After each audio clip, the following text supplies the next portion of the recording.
மாமா போடல மீன் ஒண்ணு கிடைக்கல, மீன் ஒன்னும் கிடைக்கலன்னு சோகத்துல போட்டல.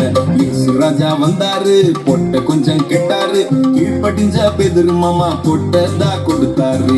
ஏலேலோ ஐலசா, ஏலே ஏலே ஐலசா, ஏலேலோ ஐலசா, ஏலே ஏலே ஐலசா, ஏலேலோ ஐலசா, ஏலே ஏலே ஐலசா, ஏலேலோ ஐலசா, ஏலே ஏலே ஐலசா. வார்த்தையால வலைய திரும்ப போட்டாரு, வலைய திரும்ப போட்டதால் வலக்கிடிய மீனிங்கோ. இயேசுவின் வார்த்தைக்கு எப்போதுமே கீழ்ப்படிவோம், எப்போதுமே கீழ்ப்படிந்து சந்தோஷமாய் வாழ்ந்திடுவோம். ஏலேலோ ஐலசா, ஏலே ஏலே ஐலசா, ஏலேலோ ஐலசா, ஏலே ஏலே ஐலசா, ஏலேலோ ஐலசா, ஏலே ஏலே ஐலசா, ஏலேலோ ஐலசா, ஏலே ஏலே ஐலசா.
இப்படி ஆடுறோம் தானே பாக்குறீங்க.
பல பலனை மாறிச்சு பார்க்க வாழ்க்கை பல பலனை மாறிச்சு பார்க்க ஒருத்தர் வந்தாரு என்ன வாழ வச்சாரு நீல நட்டுவாருன்னு காதில் சொன்னாரு. ஒருத்தர் வந்தாரு என்ன தேடி வந்தாரு, மொத்தமாக விலை கொடுத்து வாங்கி போனாரு. ஏன் கொல தெய்வம் அவரு